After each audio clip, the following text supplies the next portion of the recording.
Loktark, our friends. Hey everybody, it's Jason Blaha here, and it's time for another Orc Mode workout, and today was max effort deadlift day.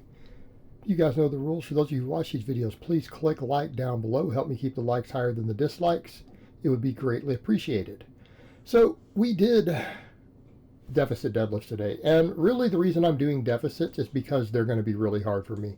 I've assessed my weak points, and I know I'm weakest below the knee these days. That's where I'm weakest, at least on the conventional. I'm very, very strong at lockouts. Even before I hit the 605 and the 615, I was locking a ton of chain weight at the top. You know, something like up to 640, 650 on the lockouts because of chains. I am very weak below the knee. So right there, missed it off the deficit. And I was unhappy with that. I thought I was going to pull close to 600 today off the deficit. First heavy pull in about 3 weeks. And, you know, that really disappointed me. So I came back and went for it again. Because the first warm-up, the 485, felt super light. Like, I'm like, oh, this is going to be no problem. I'm going to put another 100 pounds on this. Easy. Tried it again. Struggled. Now, the first one, my grip was also a little slippery. So I've realized I've got to keep the grip training up. I've been grip training, but I haven't been doing the crush training. I've only been doing pinch, and I've only been doing axle bar, and I also deloaded. And didn't really have access to all my stuff on my deload. And then I neglected to do stuff. But that being said, I decided to go ahead and strip weight down, pull something that would be challenging, and see how it goes. And once I got through that sticking point, I went ahead and pulled that. Now I'm unhappy with that really lightweight. Really unhappy with that for a deficit. But it allows us to assess stuff. And I really felt the hamstrings there. And we know my hamstrings are weakness. That's one reason I'm going to really suck on deficit pulls. That's one reason I'm going to do different deficit pulls. And I might work some sumo in, some of these again. I might work some sumo in, and I'm going to need to assess all my accessory work. Because I'm getting stronger at all this stuff. In fact, these felt good today. I added fractional plates to my safety bar good mornings, and I feel like my T-spine is coming along really well from these. It's really strengthening up. I don't feel it really hurting on them now. So they've paid off a lot. So what I may do on these, because I feel like other things are going to contribute more to me, on my speed days, I might cut the good mornings out so that I can put a really heavy focus on the stuff that I know is bringing even more to the table. And then I'll start working on going maybe heavier on these. And when I say heavier, I don't mean with bad form. I mean start working down towards 10s. Do them on my max effort day, right? Do the safety bar good mornings on max effort day. Eventually, maybe even cut the safety bar ones out if I have to and start safety bar box squatting for speed days for a while. Make sure the T-spine's on point. I've got options there. But these felt good. Whole back worked really well. And I felt a little bit of back on the missed deadlifts there, but also my lower back was really sore this morning. I was worried I wasn't going to be able to pull. It was sore from benching yesterday. Missing a max bench with an arch always leaves my back crampy. But that's not an excuse, right? Because I was slow through the areas where my hamstrings are a weak link. So we know we've got to keep training those hamstrings as hard as we can. And we're going to talk a lot about the reverse hyper, though, in this one later. Because the reverse hyper is going to be critical to me. And I've talked a lot with Clint Darden about it. Even talked with him about the article he wrote. Fantastic article he wrote on the reverse hyper and what sort of numbers we should realistically expect if we want it to truly train our deadlift, not just as a rehab tool, but as a muscle building tool.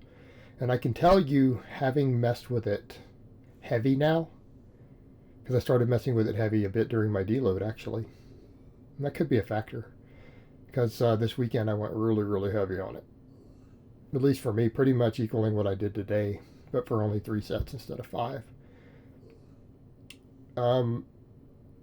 I really feel exactly all the areas that get worked on a conventional deadlift. I feel them even more than I feel a good morning. And it's going to be worth addressing later. But these are coming along, but again, to the point where I'm doing a lot of volume on the reverse hyper. I feel like I need to start getting the tension down on these. Need to start getting the tension up. I need to start working down towards 10s. Right? Good form, exactly like what I'm doing here, but work towards 10s with the full bend, the rounding of the head, because now my neck can handle it. Right? I've been doing the neck training just for the back part of the neck, not the whole neck. Not this stupid trying to get an aesthetic neck and give yourself sleep apnea. If I wanted that, I would just add a gram of testin every week. Okay, problem solved. Right? Throw in a gram of testosterone every week for a year and you'll get a big thick neck and you'll get all the side effects that neck training give you. Right? You don't have to do that silly stuff. I know that's why I joke about the neck training. It's always like, why do these guys want to not use gear and give themselves one of the worst side effects of gear? Right? The sleep apnea. That's sleep apnea, reduced HDL cholesterol, elevated hemocrite levels. Those are your big concerns. That's the stuff that's scary. Okay, that's the three things that are scary when it comes to people using gear. Why would anyone give themselves one of the three biggest side effects just trying to get a more aesthetic neck but not get all the benefits? Like, that's stupid. But I'm doing it just to get better at these so that it doesn't hurt my neck. And it didn't today. None. No headaches, no neck pain. So I feel like the neck training is going to let me go heavier on these now. And I can work down towards doing 5x10. Get more tension, really, really build that T-spine more effectively. Because I've got other exercises to work all the rest of the posterior chain. Right, I'm using this obviously for that. It's a hip hinge and we want that benefit. But I'm also using it for T-spine. And it seems to be working. I can feel that area getting stronger and stronger. So I won't need these twice a week because I have so much volume on my speed days right now that it's going to be problematic working everything in. Because I'm really doing 3 different exercises for posterior chain, all these workouts. This being the second one, good mornings being the first one. Now, you guys will notice that pad is ruining. I had to put some straps over it. I don't have any ratchet straps. I used to. I guess my ex took them. I had to just use bungees over it because that's starting to push forward. And I went to order a replacement one today as soon as I saw that, and they're completely out of stock. I cannot get one. So I've got to make this thing work. I have to have this exercise. Okay. So I strapped bungees over it. Started with one and then I added a second one. Just to help hold that in place. But the upside on this really hard setting in, and you guys don't see me trying to climb on there. I can't even put my leg in between. I've got it so far up now. In terms of the padding that I can't really get my legs in between the things to even climb up. So I pretty much have to climb and just get up there and put my knee on top of the pad and then slide over to put my feet up. So I've got it in real close, and that's what we want. Like, my knee is completely up on the pad. That's why it's pushing the thing forward. Like the little planks at the bottom of those pads, my knees are several inches above them, even right there at the top. So we're at the difficult setting, and my body weight is hard. I got 10 reps on the first 3. But man, the last one was really tough each time. You could see me on some of them. I'm struggling there. That one you don't see as much. The others you do. Then I got like 9 and then something like 8. So I think the last couple sets were definitely below that. They were in the 8 to 9 range. But again, hamstrings got work. I almost felt like, did I tear a hamstring? Is almost what it felt like. I had to go inspect and check for a bruise after. So I'm like, man, that hurts. I'm going to have to do these reverse hypers, and this is hurting. And it really hurt when I was doing my rows, but then I guess it worked it out. So I know I worked the hell out of the hamstrings on this today. But I've got to keep getting stronger at these. But this is going to be my real tension also. You know, this is going to be my main hamstring builder. Yes, the good mornings and other stuff help. Yes, the reverse hypers help. Okay, this is the best of the best. This device is worth your money if you need hamstrings. So I'm going to use this to keep working those hamstrings up. I've got to get stronger hamstrings. My back is pretty strong. You guys notice on the deadlifts, I don't miss lockouts these days unless it's grip related. Even with the chains, like I would pull through. Like I would hit the sticking point, then explode through with another 30 pounds of chain at the top, past the sticking point. So my back is good. It's really just the posterior chain. And I don't like for back development, that's for sure. But we still train all of it. It's not like we don't say, well, you know, back is okay, so stop training it. Well, no, we need it to keep growing. But I really, really need everything else. I need my erectors, my spinal erectors, my glutes, my hamstrings. Hamstrings being a really big deal. But again, this is how we get them. Do 5 sets of this. Pretty much limit sets every lower body day, which is twice a week. And also the reverse hypers help with this. So everything's going to be geared towards posterior chain. Look at what we're doing on these days. We're doing good mornings, even though I'm doing them with a safety bar, so it's a little more upper back. because I do need something to work that. And we're doing this, the most intensive hamstring exercise you can do. I always do pendlay row standing, which also stretch this. It creates isometric strength there. And these were hard. This is where I noticed my grip faltered a little bit. Going 9 days without any axle bar work, my grip was fatigued on this. Okay, so I lost grip strength during deload week. That goes to show that how much the axle bar gave me the grip I needed. Because remember when I did the 615 deadlift, I held at the top and talked for a second and then set it down under control. Okay. 9 days without an axle bar and my grip has regressed. That's all it took. This is so critical. The first set I got, after the first set, I was struggling to maintain the grip on it. I was actually having some grip problems, having to re-grip it. Still lit my back up, still made my hamstring hurt, particularly my left one. It's one that was really hurting. But, you know, we dug in and got it all done. These are important too. Now, these can be hard too because I do inverted rows the day before also. But yeah, this is going to give me everything that I need to build my deadlift. All right, we got the good mornings, variations of it. Glute ham raise, axle bar pendlay rows, reverse hypers. Reverse hyper is going to be a big topic today. We're going to talk about that a lot. But I'm also going to do a bunch of grip work tonight. Today I'm going to do a bunch of grip work. Now I did tear my skin a little bit, which is the first time I've done that in a while. Again, goes to show no heavy pulling. So I'll need to sort that a little bit. But the next couple of days I'm going to do a ton of grip work. Ton of grip work. It's going to be very, very important. Okay, because I felt like the grip was becoming a little bit of an issue again today. It shows how quick these things can regress. And it's not like I've stopped training my grip.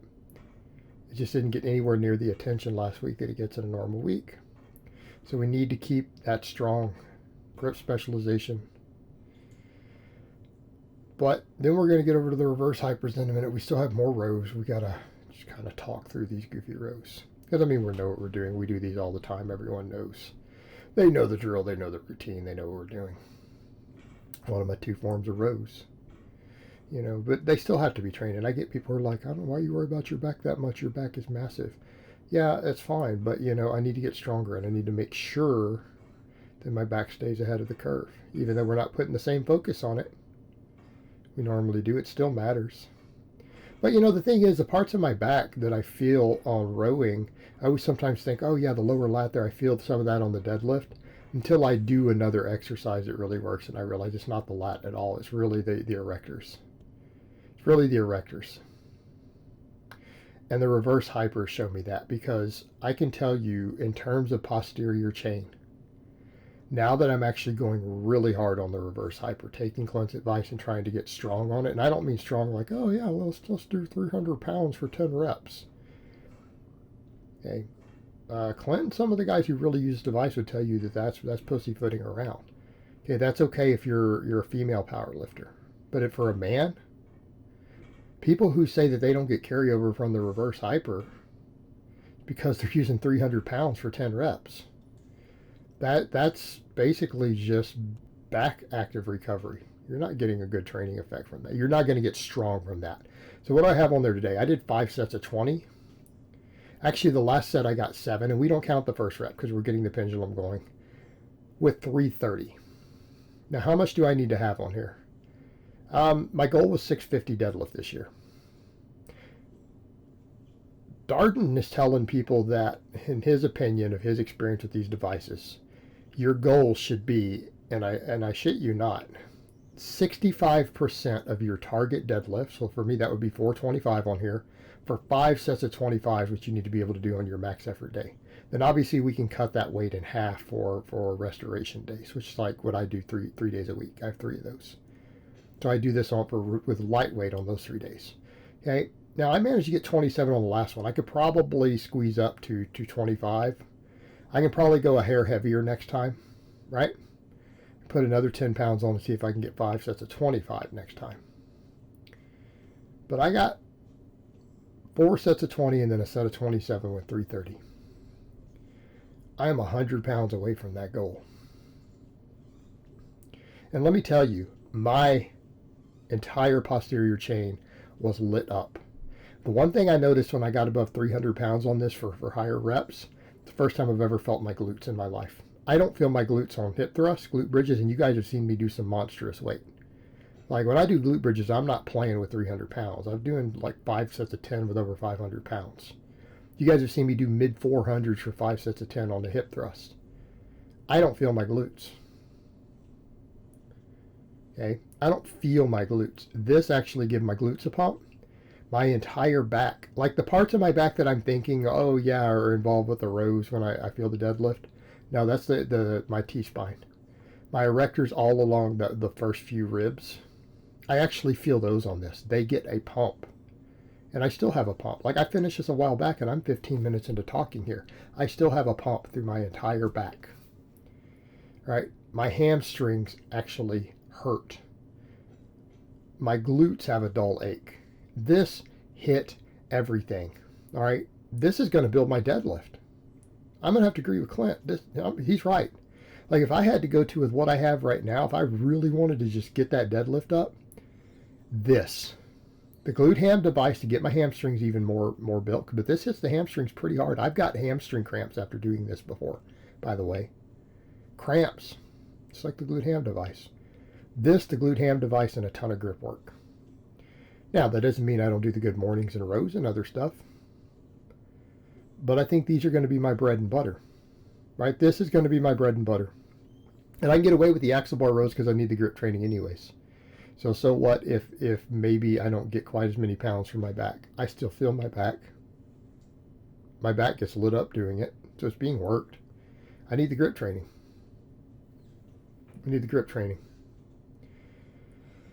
So I think these are going to be my go-tos. Like this is really going to be my deadlift builder. Because I feel all the weak areas. The areas that I feel giving out and I feel hurt sometimes after a missed deadlift. This makes all those areas feel like I just failed an all-out 1 rep max and did a grinder and then missed it. It's exactly how it feels after my first or second set of these. It's exactly how it feels. So when we look at it from that perspective, it's hitting those muscles hard. This is going to be a game changer for me. And get those hamstrings up. So we're going to make it happen. We're going to get that 650. And then we're going to go beyond that. So I hope it has been informative. And I will talk to you guys next time.